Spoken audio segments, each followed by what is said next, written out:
제가 얼마 전에 앨범을 이렇게 보니까 이렇게 평균을 보니까 30대, 40대까지만 앨범이 있더라고요. 앨범, 옛날 앨범 있잖아요.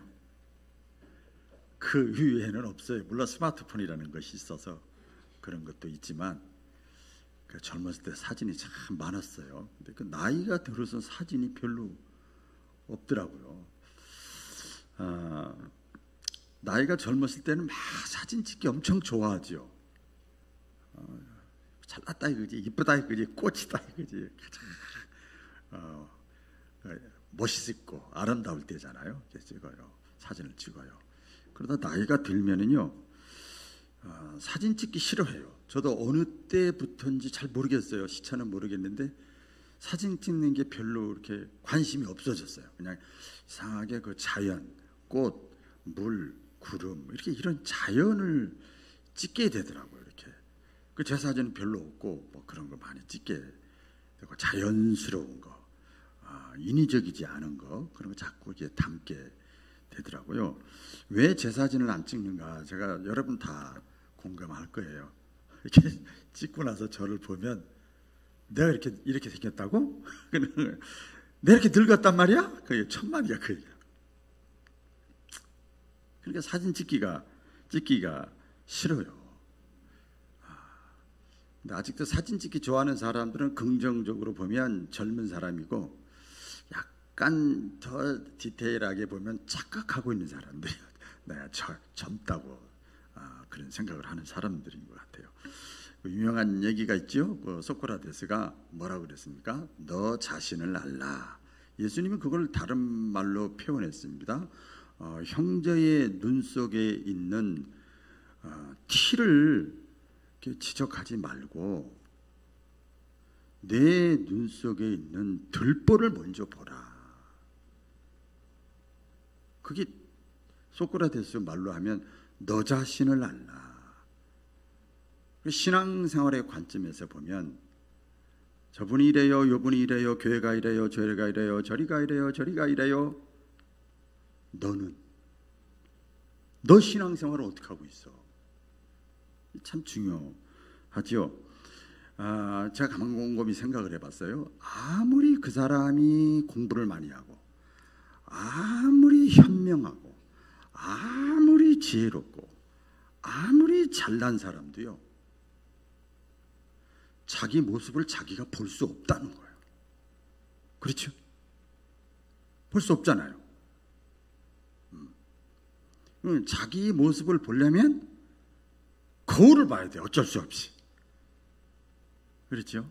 거울을 봐야 됩니다.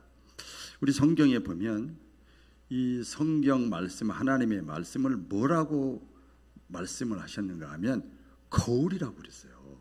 따라해 보겠습니다. 거울. 네, 말씀을 거울이라고 표현을 했습니다. 그러니까 말씀의 거울로 내 자신을 바라보면 신앙적인 관점이든 인간적인 관점이든 다 보이는 거예요. 근데 거울을 안 보면 아까처럼 나이가 들었는데 마음만 젊으니까 착각하는 거예요. 오늘 제가 아까 오전에 어떤 분이 과일 향수를 저한테 선물을 준 게 있어가지고 가끔씩 뿌려요. 제가 그냥 향수하고 난 관심 없는 사람이야. 그냥 어쩌다 보면 그냥 스킨도 안 발라요. 저는 안 발라. 그냥 이렇게 한 사람한테 자꾸 하라고 그래요. 어느 날 들어보니까 가까운 얘기가 나이가 아빠 옆에 가면 냄새가 나 그러더라고요. 근데 샤워하고 다 했는데 그래도 그 제가 저는 어릴 때 저희 아버님 옆에 가면 또 그리고 나이 드신 분 옆에 가면은 이상한 뭐라고 표현할지 모르는 냄새가 나더라고요. 나이들은 냄새요. 나이들은 자기는 뭐 아무리 해도 없어요. 그래서 제가 그 과일 향수를 버리려고 그랬어요. 누구 쓸 사람이 없어 버리려다가 가끔씩 우리 교인들이 이렇게 하는데 몇 사람이 다 뿌려 줬습니다. 내 자신의 모습을 이게 인간적으로든 바라보는 게 지혜예요. 지혜.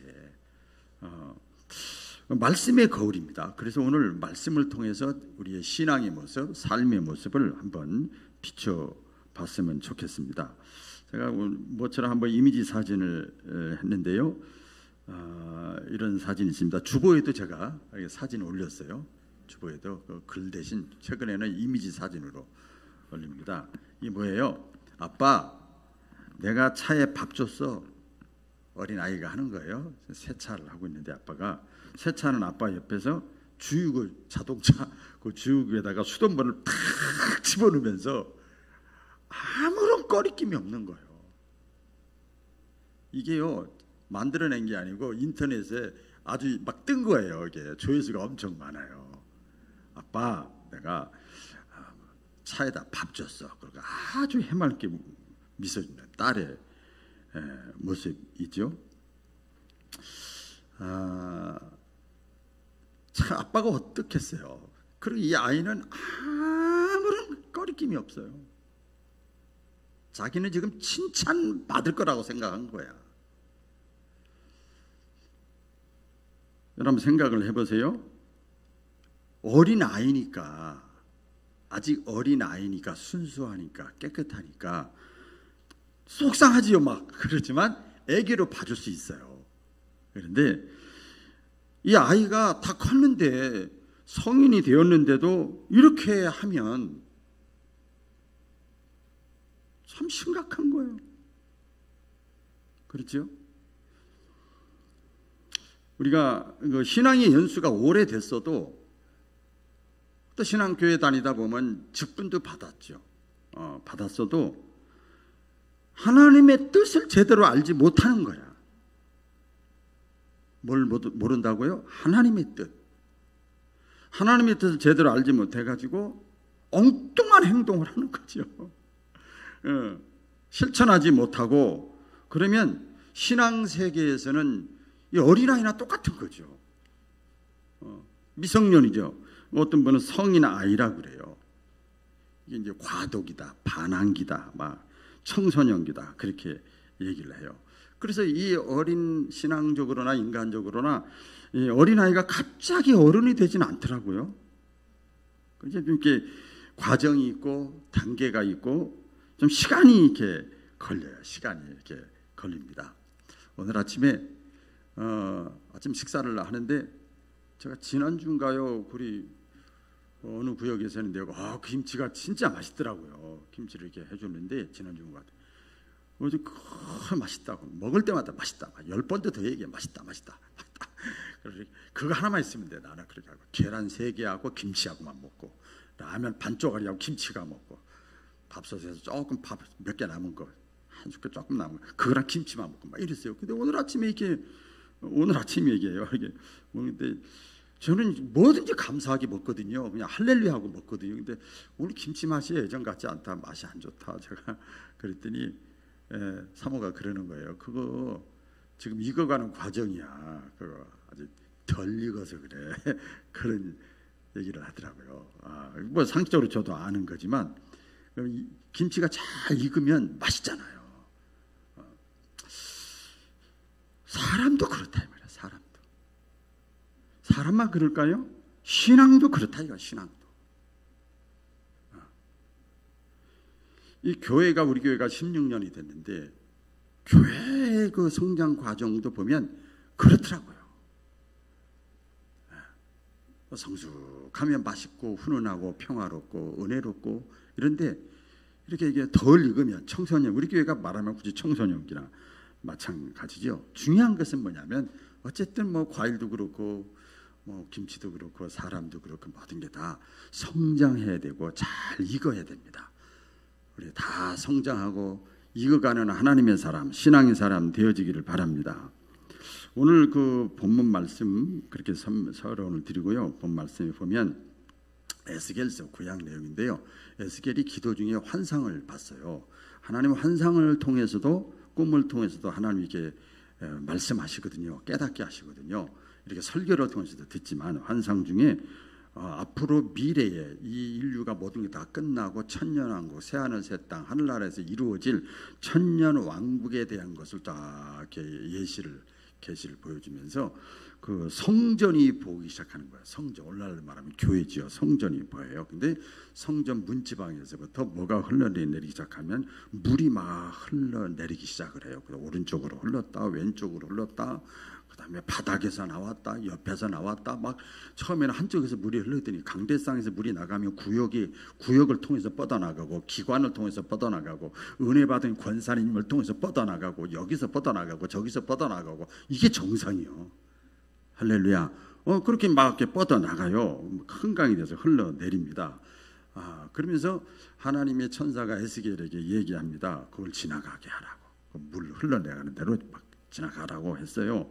그러니까 천사가 지나갈 때 조건이 있어요. 천척, 1천척을 다 쟀어요. 천척은 요새 말로 하면 수치로 얘기하면 500m 되는 정도를 또 가보고 계속 물이 흘러가고 있거든요. 1000척을 잰 후에 에스겔 보러 지나가라고 그랬어요. 그러니까 에스겔 선지자가 환상이에요. 환상. 지나가는 거예요. 처음에 지나갔더니 물이 어디에 찼냐면 발목에 찼어요. 그 다음에 또 1000척을 또 재고 나서 또 지나가라고 그래요. 그 지나가서 보니까 이번에는 무릎에 찼어요. 또 1000척을 또 재고 나서 에스겔 선지자에게 또 지나가라고 그랬어요. 이번에는 허리에 찼어요. 그리고 나서 천사가 마지막으로 또 1000척을 잰 후에 그 물을 지나가라고 합니다. 그런데 물이 너무 많고 깊어가지고 발이 땅에 닿질 않는 거예요. 성경 표현대로 하면 어떤 분은 목까지 찼다 이렇게 해석을 하기도 해요. 그래서 이제는 내가 걷는 게 아니라 내 발로 걷는 게 아니라 물 위에 붕붕 떠서 가는 거예요. 물 위에 붕붕 떠서 헤엄쳐 가는 거예요. 내 힘으로 가는 게 하나도 아니에요. 물의 힘으로 가는 거예요. 이런 걸 이렇게 에스겔 선지자를 통해서 보여줍니다. 이것이 뭐냐면 신앙의 성장의 상태라고 그럴까요? 신앙 성장의 과정을 보여주는 메시지입니다. 그래서 말씀의 거울을 통해서 오늘 저와 여러분들이 우리의 신앙 모습, 내 신앙의 모습이 어떤가 한번 비춰보는 시간 되어지시기를 바랍니다. 첫째는 보면은요, 천사가 1000척을 딱 재고 나니까 그렇게 에스겔 선지자가 발을 담그고 가니까 물이 발목에 차 있었다 그랬어요. 따라해 보겠습니다. 발목에 찼다. 발목까지 물이 찼어요. 성경에서 흘러나오는 물은 뭘 상징하는가 하면 오늘날로 말하면 신약시대 이후로 말하면 성령이에요. 성령. 따라해 보세요. 성령이에요. 또 큰 맥락에서 하나님의 말씀이에요. 말씀의 물, 성령의 물이에요. 이것을 상징을 하는 겁니다. 예수님께서 말씀하지요. 누구든지 목마르거든 내게로 와서 마셔라. 누구든지 목마르거든 내게로 와서 마셔라. 그리하면 너희 뱃속에서 너희 영혼 너희 속에서 생수의 강이 흘러나리라. 그래서 이 물은 생수의 강이고 하나님의 말씀이고 성령을 말씀합니다. 발목에 찼다. 오늘 굉장히 디테일한 말씀인데요. 발목에 찬 물의 신앙의 단계는 뭔가 하면 이런 거지요. 일반적으로 보면 우리 다 느끼는 겁니다. 내가 자유롭게 사는 것 같은데, 여러분 자유롭게 사는가 모르겠어요. 자유롭게 사는 것 같은데 어떤 사람이 살긴 사는데 뭔가 모르게 어디에 딱 잡혀 있어. 고의적으로나 어떤 법적으로나 금전적으로 자기가 어째 자녀에게나 아내에게나 남편에게나 다 마찬가지예요. 명예나 자존심이나 다 어딘가 잡혀 있어요. 그리고 다른 사람들은 자유롭게 행동하는데 그 사람은 거기에 얽매여 있는 거야. 잡혀 있는 거죠. 그래서 발목에 잡혀 있다고 그래요. 발목에 잡혀서 꼼짝을 못 하는 거예요. 그 사람을 뭐라고 그래요? 발목 잡혔다 이런 얘기를 우리가 하잖아요. 다른 말로 하면 행동에 제약을 받는 거예요. 코로나 상황 속에서 여러분 많이 느끼실 거예요. 행동의 제약을 이렇게 자유를 잃어버린 거죠. 자기 자유롭게 사는 것 같지만 그렇지 않은 거죠. 우리가 신앙적으로 볼 때 그래요. 예수 믿지 않을 때는 예수님이 믿어지지 않을 때 이렇게 표현할까요? 예수님이 믿어지지 않을 때는요. 죄를 지면서도 자유로워요. 다 그렇게 사는데 뭘 그래. 이렇게 하는 거죠. 죄를 지면서도 자유롭게 살아. 자기 뜻대로 마음대로 사는 거예요. 이제 죄하고 연관시켜서 보면 그렇죠. 그 창세기의 말씀에 보면 아담과 하와가 이게 하나님을 배반할 때, 잘 아시죠? 하나님을 배반할 때 하나님의 말씀이 있었거든요. 그렇죠? 말씀이 주어졌잖아요. 그런데 하나님의 말씀 안에 있지 않고 어떻게 해요? 자기 중심으로 이제 생각하기 시작. 물론 마귀라는 것이 싹 쏙싹거리죠. 자기 중심, 따라하기 자기 중심.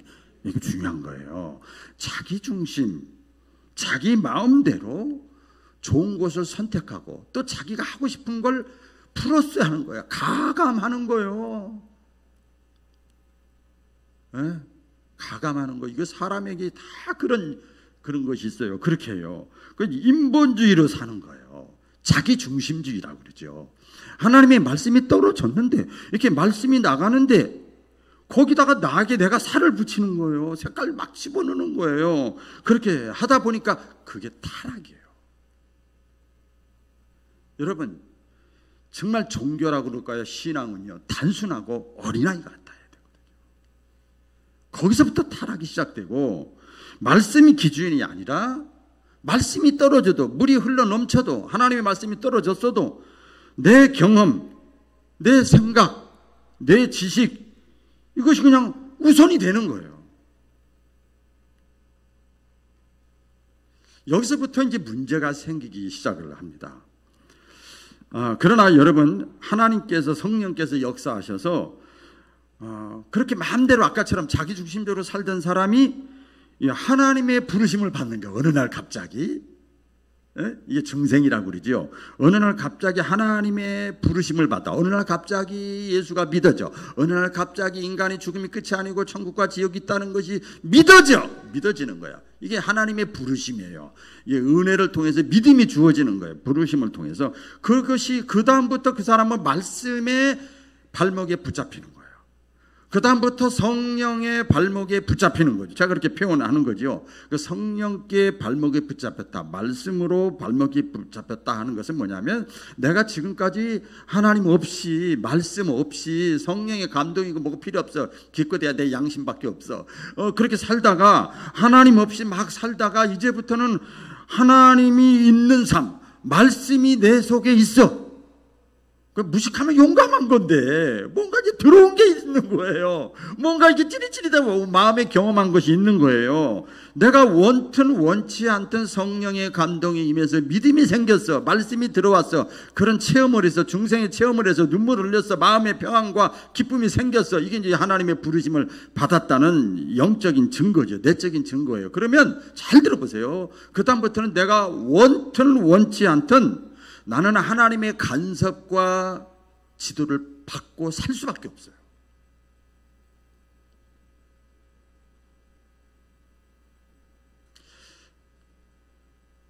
자기 마음대로 사는 것 같지만 하나님의 간섭과 지도를 받게 돼 있어요. 성령께서 오셔서 말씀을 통해서 그 사람의 발목을 잡았다 하는 거, 여러 가지 하나님이 발목을 잡는 방법이 있어요.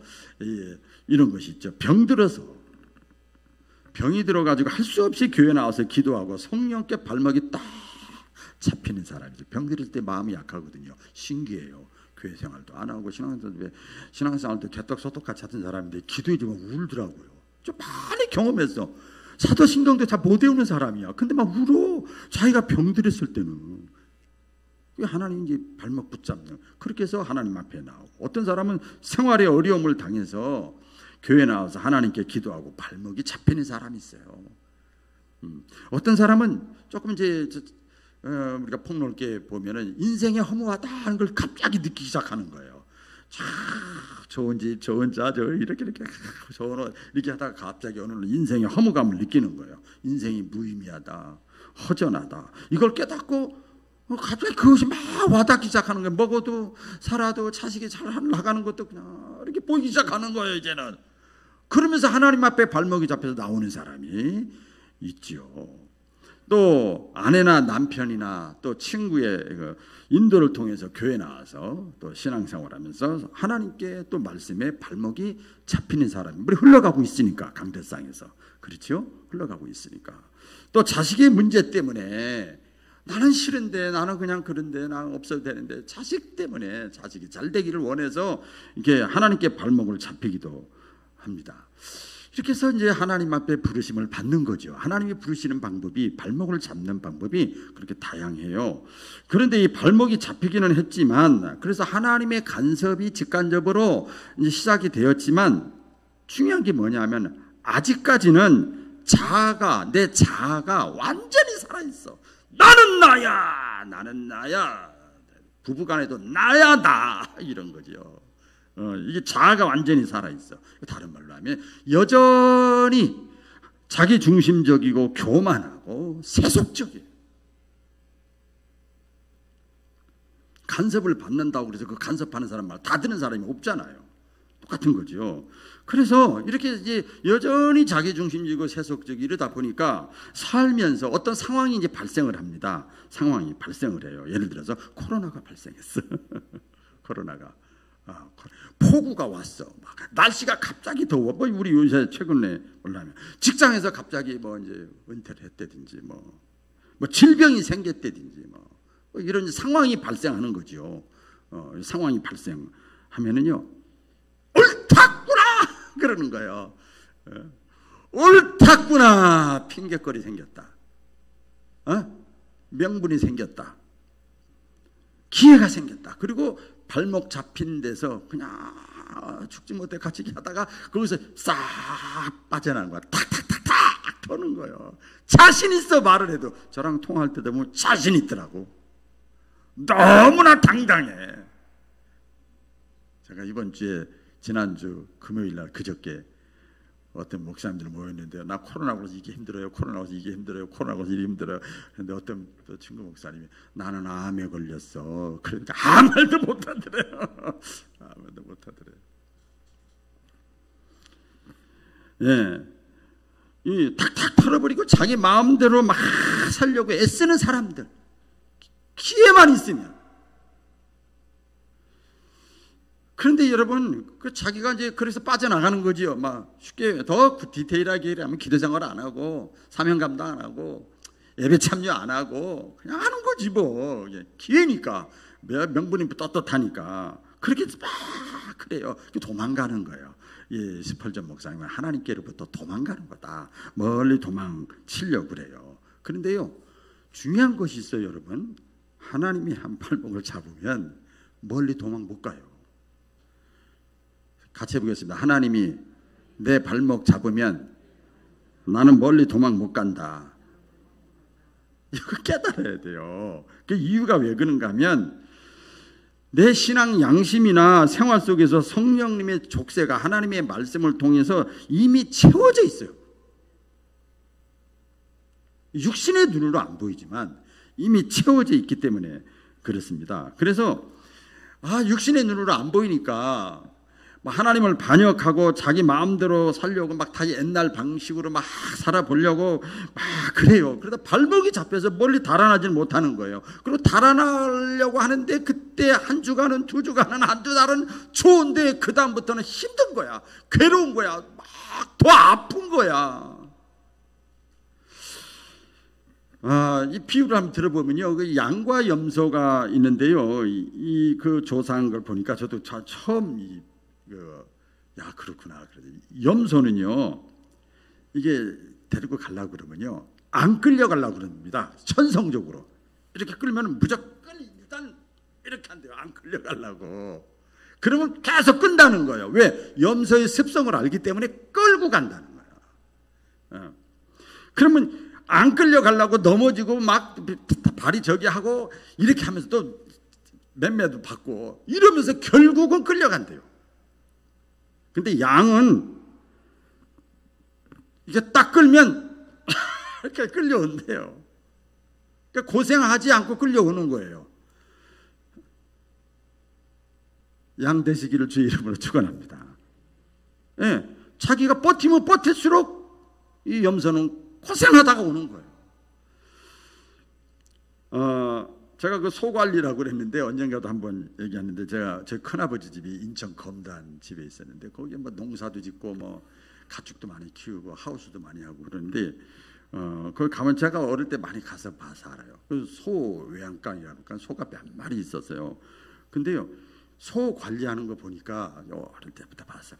말뚝을 쇠말뚝을 해가지고 딱 받고 거기다가 줄을 해가지고 소 코에다가 이렇게 나무대기 같은 거 이렇게 해가지고 줄을 이렇게 달아놨더라고요. 그렇게 하고 저 멀리 가버려. 근데 제가 이제 큰아버지 어디 가, 큰엄마도 가보자고 이렇게 구경하는 거예요. 보는데요. 그 어릴 때도 참 그게 머릿속에 남아요. 막 절로 가려고 딸은 갔다 자기가 멀리 가면 갈수록 코가 아픈 거야. 그래서 그냥 몇 번 하다가 그냥 포기하고 그냥 그 줄 바운더리 안으로 들어와서 푹 자고 먹고 싸고 이렇게 하더라고요. 말뚝에 발목이 딱 잡힌 거예요.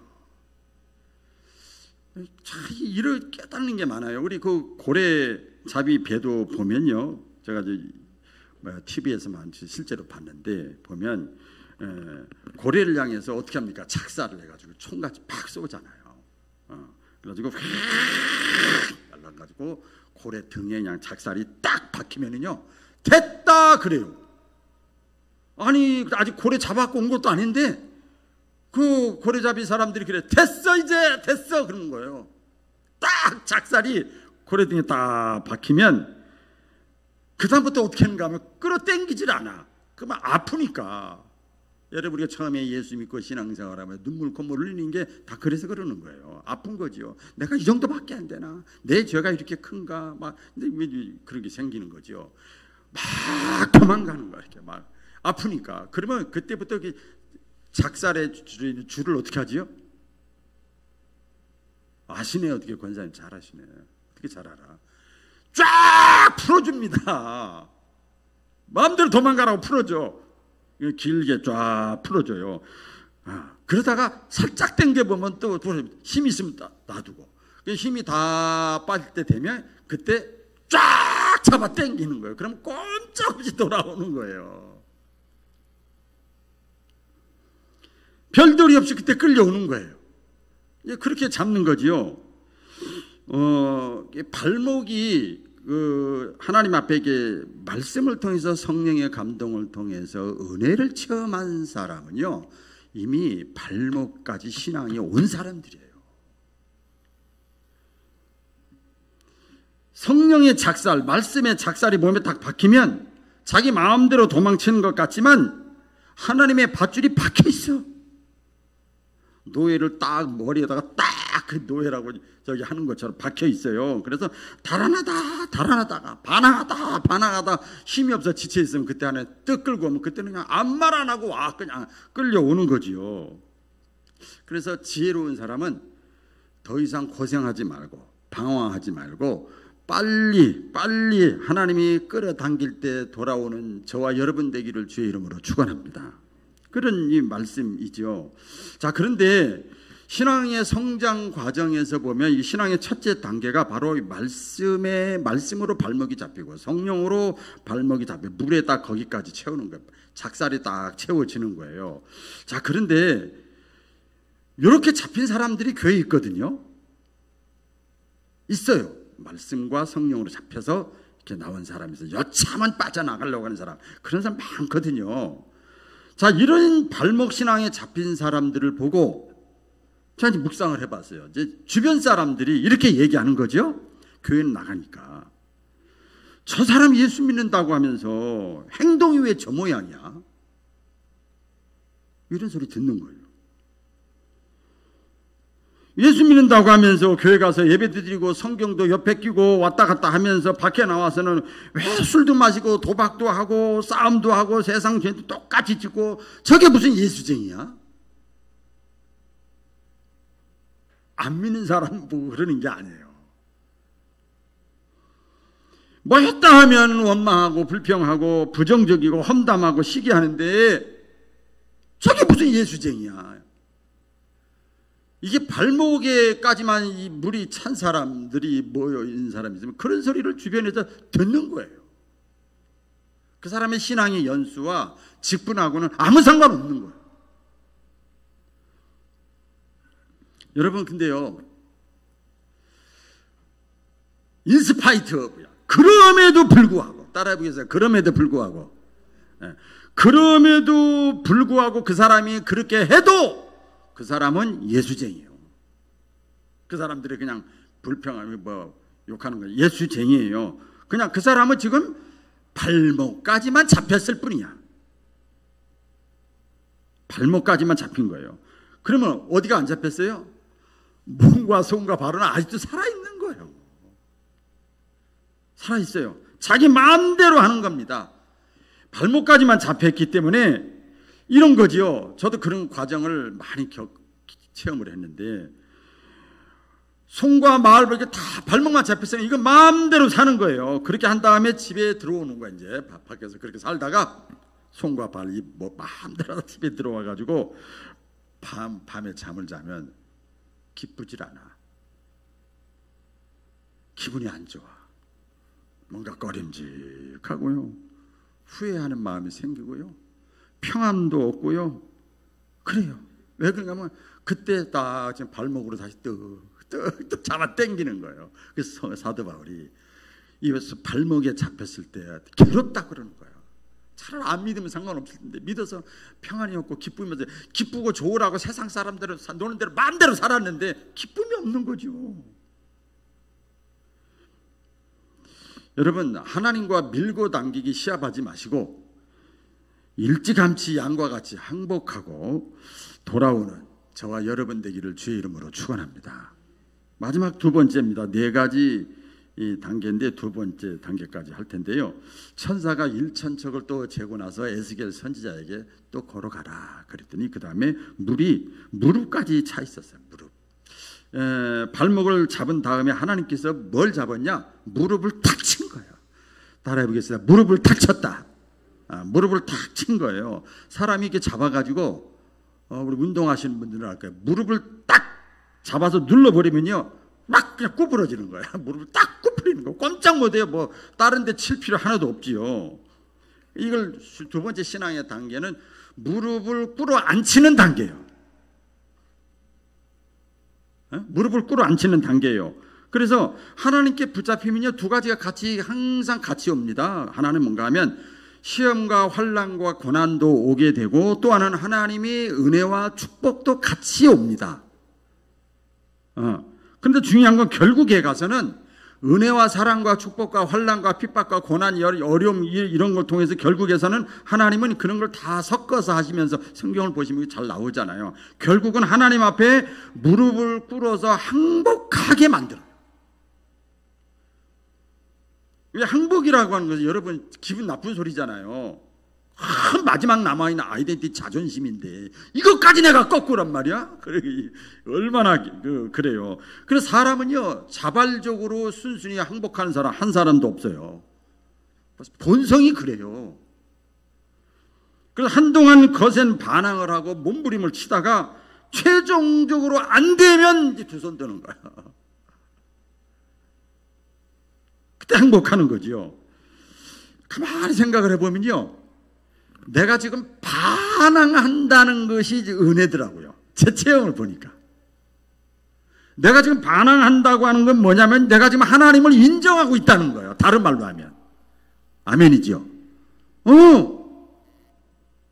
높은 데서 떨어지는 거 걱정하는 사람은, 내가 지금 떨어질 거 걱정하는 사람은 내가 지금 높은 데 있다는 거예요. 그런 거지요.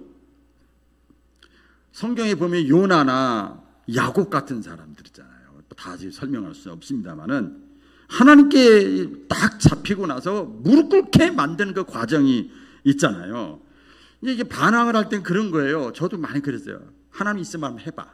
그리고 하나님이 싫어하는 거, 안 좋아하는 거 일부러 하는 거예요. 뭐 예배 빠지는 건 기본이고 그건 뭐. 그리고 제가 회장인데도 연락도 없이 그냥 청년 회장인데도 연락도 없이 가버려. 그냥 막 그러는 거야. 막 그렇게 하는 거야. 막 의도적으로 하나님이 있으면 나 어떻게 해봐.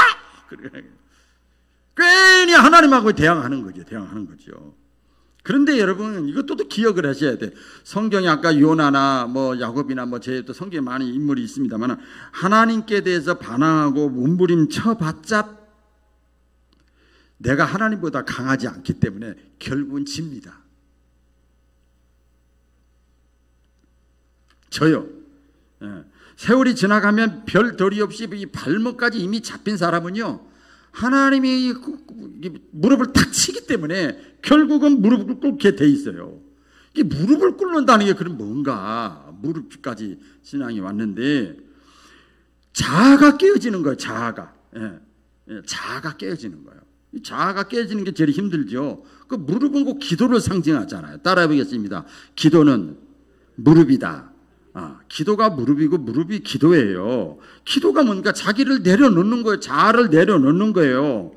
기도를 안 하면 뭐지요? 자아가 자꾸 살아나는 거지요.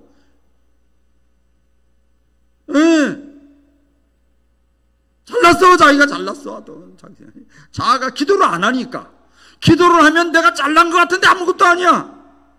깨달아지는 거죠. 깨달아지는 거죠. 여러분 기도하지 않고 집에서 둥글둥글하니까 이상하다. 뒹굴뒹굴 하면은 안 아픈 게 아닙니다. 아실 거예요. 새벽에도 그 옛날 우리 교회는 그렇게 안 했지만 큰 교회는 새벽에도 온라인으로 했었대요. 근데 그래 어떤 분이 그러더래요. 한참 그 작년 재작년 할 때 새벽에 온라인으로 새벽 기도를 드렸는데 그랬대요.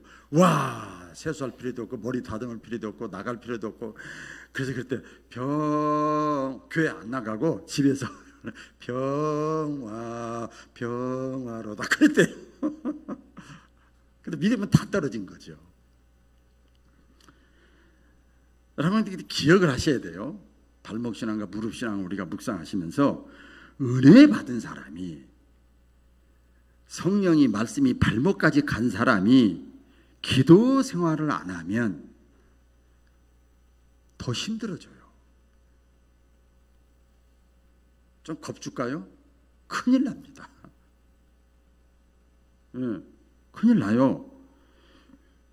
요한복음 3서 2절에 그랬잖아요. 사랑하는 자요, 내 영혼이 잘된 같이 내가 범사에 잘되고 강건하기를 내가 원하노라. 교회의 직분 가운데 권사라는 것이 있죠. 권사하면 떠오르는 건 기도야. 권사 니꼬르 기도야. 제가 지방에서 그 심리 일을 보기 때문에 그 직분자들 심사를 이렇게 하면서 새벽기도 나갑니까? 권사, 이제 집사에서 권사할 사람 보면 거기 푹 숙이고 있어. 그러면 담임 목사가 옆에서 이제 앞으로 잘 나갈 거예요. 이제 권사되면 잘 나갈 거야. 옆에서 옆에서 막 예수님 같이 변호하더라고요. 아니 헌법에 이거 안 하면 안 되는데, 내가 안 하면 안 되는데. 권사하면 떠오르는 게 기도요. 근데 권사인데 기도를 안 하면 그거는 뭐라고 그러나, 집사가 집사를 제대로 뭐 잡사라고 그러는데 권사는 뭐라고 그래야 되나 잘 모르겠어요. 믿음하면 떠오르는 거, 종교하면 떠오르는 게 뭐예요? 기도입니다. 기도. 그렇죠? 종교, 믿음. 근데 기도가 없다? 이건 아무것도 아니지. 어떻게 보면 그렇죠. 여러분 새벽을 깨우는 사람이 건강 안 할 것 같지요? 보세요. 새벽을 깨우는 사람이 더 건강합니다. 아무튼 간에 이처럼 기도의 무릎을 꿇기 시작하면서 뭐가 생기기 시작하면 자아가 깨지기 시작하고요. 회개가 되어지고요. 다른 사람의 허물이 많이 보이다가 이제 내 허물이 자꾸 무슨 말하면 내 허물을 내가 아멘으로, 다윗이 나단 선지자에게 지적받았을 때 딱 그냥 받은 것처럼 그렇게 되고요. 그렇게 돼요. 그런데 그 과정이, 그 단계가 오래 걸려요. 오래 걸려요. 왜냐하면 이 성경적으로 신앙적으로 보면 사람에게는 본성이 약해요. 어린애들 보세요. 본성이 약해요. 이게 원죄성이 있어가 뿌리 박혀 있기 때문에 쉽게 깨어지질 않는 거예요. 자아가 자기 마음대로 하고 싶은 거예요. 하나님 떠나서 마음대로 하고 싶은 거예요. 영성이 아니라 육성이 하고 싶은 대로 하고 싶은 마음이 막 굴뚝 같은 거예요. 좋은 얘기는 안 하고 안 좋은 얘기를 막 하고 싶은 거예요. 아브라함이 발목이 잡혀서 하나님께 순종하고 고향을 떠나서 얼마나 대단해요. 대단한 거지요. 안주하고 잘 먹고 잘 사는데 떠나라고 그러니까 떠나가서 자기 자아가 완전히 깨어지는 과정 속에서 아브라함이 실수, 잘못 많이 범하잖아요. 근데 그걸 통해서 아브라함이요 다시 하나님의 사람으로 완전히 세워지는데 장장 25년이 걸렸어요. 그냥 쑥 된 게 아니란 말이에요. 이삭은요 순식간에 깨졌어. 그러니까 요거는 우리 같이 따라해보겠습니다. 이삭은 순식간에 깨졌다. 예, 우리 잘 알죠. 이삭은 예수님을 상징하기도 하는데 아브라함이 아버지가 늙은 할아버지 같은 아버지가 청소년을 이렇게 제물로 드린 내가 죽을 자리다. 그때 그러세요? 이삭이 그랬어요. 그냥 자기 제물을 자기가 제물이라는 거 알고 내놓았어요. 순식간에 깨어졌어. 그 성경에 보면 유일하게 아무 고난과 고생 없이 일생을 보낸 사람이 이삭이에요. 그러니까 빨리 깨질수록 좋은 거더라고. 시간이 이렇게 많이 가는데. 야곱은 뭐 말할 거 없죠. 발목에 족쇄가 채이고 난 다음에도 얼마나 뺀질뺀질하고 발버둥 치고 그랬습니까? 하나님과 밀고 땡기기 하고 막 잔머리 굴리고 자기 경험하고 막 절름발이가 돼가지고 완전히 깨지는데 20년 걸렸어요. 20년. 요셉도 그렇고요. 모세도 그래요. 40년 동안 광야에서 외롭고 홀로 이렇게 내 인생이 끝나는구나. 다 깨어졌어. 그래서 40대 때는 내가 나 시켜주세요. 내가 할게요. 이랬던 사람인데 80대 때 부르니까 난 아무것도 못해요. 완전 깨진 거야. 네가 하냐 내가 하지. 하나님이 40년이 무릎 꿇는데 40년 걸린 거예요. 뭐가 그렇게 내 속에 뭐가 그렇게 잘난 게 있어요.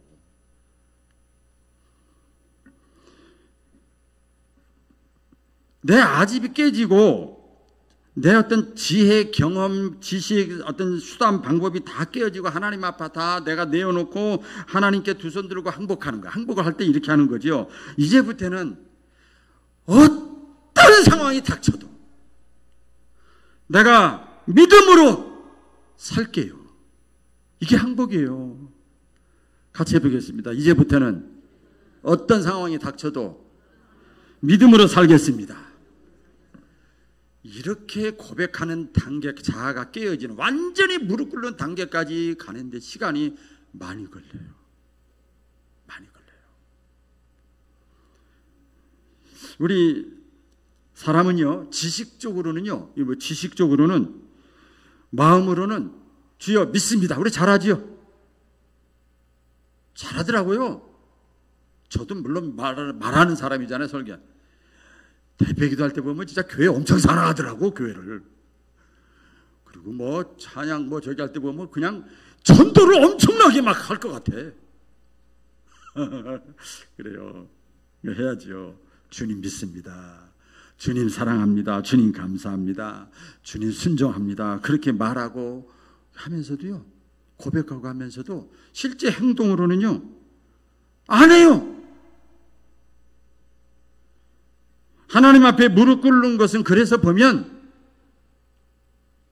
시련을 통과하지 않고는, 고난의 학교를 통과하지 않고는 하나님께 무릎 꿇을 사람이 없어. 이삭 이외에는 너나 할 것 없이 다 해당이 되어집니다. 우리 인간은 너무나 아집이 세고 너무나 욕심이 많고 자기 중심적이에요. 원래 사람이 그렇게 돼 있어요. 자기 중심적, 자기 일에 너무 집착되어 있기 때문에 교회를 다니고 신앙생활하고 발목에 신앙까지 잡혔어도 자기에게 조금 해가 되고 손해가 되고 유익이 안 되면 하나님 쉽게 잃어버려. 교회 쉽게 잃어버려. 나에게 주어진 사명 쉽게 잃어버려. 그냥 아무것도 이게 아닌 것처럼 잃어버리더라고요. 여러분, 신앙을 이론적으로 말하기는 쉬워요. 지식적으로 말하는 것도 쉽습니다. 인간적인 열심을 다해서 교회 나와서 봉사하는 것도 안 하는 사람보다는 저기 하지만 그것도 쉬운 거예요. 굉장히 쉬운 거예요. 그러나 하나님께 완전히 내 인생을 항복하는 것은 쉽지가 않아요. 이제부터는 내가 어떤 상황이 와도 하나님의 말씀에 내가 순종하겠습니다. 마음으로 그렇게 원해도요, 실제 딱 그 상황이 부딪히면은요, 그렇게 못하는 거예요. 여러분, 성경에 많이 있잖아요. 막 쭉 떠오르는데 보면 베드로가 예수님이 그랬어요. 내가 나를 버리고 떠날 것이다. 그랬더니 베드로가 뭐라고 그랬어요? 예수님 서운합니다. 내가 지금까지 10수년 동안 내가 교회 다니고 시간 들인 거, 헌금 드린 거 아까워서라도 나 주님 못 떠납니다. 이거나 똑같은 거예요. 여러분, 지금까지 시간 들이고 일생이 수십 번 와요? 시간 들이고 물질 드린 거 아깝잖아. 베드로가 다 버리고 주를 따랐는데 지금까지 이렇게 왔는데 아닙니다. 다 주님을 버릴지라도 나만큼은 주님을 버리지 않겠나이다. 그게 베드로의 마음이요. 베드로의 생각이에요. 예수님 뭐라고 그랬어요? 오늘 밤 닭을 굴기 전에 내가 3번 나를 부인하고 저주하고 배신할 거야. 머리와 마음으로는요 다 할 수 있다니까요. 제가 신학생 때 그걸 체험했어요. 신학교 졸업하고 딱 처음 목회지 나가면서 딱 체험한 거예요. 신학교 때는요 아는 게 너무 많으니까 학생회 주일학교 청년회 장년부 그걸 못해? 아이고, 여러분 구역 강사님들 아실 거예요. 목회자의 마음이 어떤지 아실 거예요.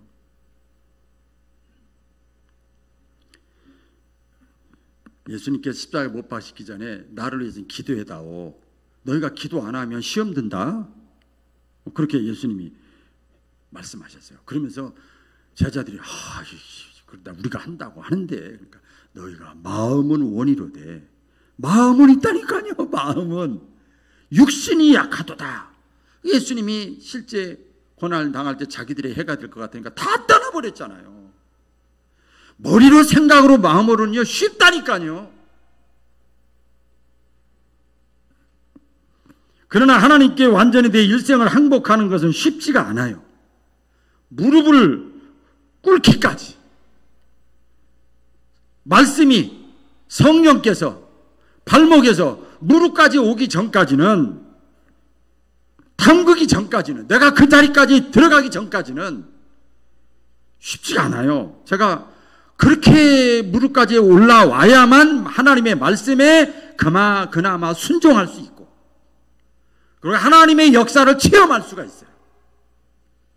하나님의 역사, 하나님의 도우심, 하나님의 함께하심, 기적을 체험할 수가 있고 영적으로 신앙이 성장할 수가 있어요. 신앙이 이제 덜 익은 신앙이 무릎까지 와야 성장해 나갈 수가 있습니다. 말씀을 맺을게요. 생명수물, 성령의 물, 말씀의 물이 발목까지 오신 분들은 무릎까지 차도록 하나님 앞에 더 성장해 나아갈 수 있기를 주님의 이름으로 축원합니다.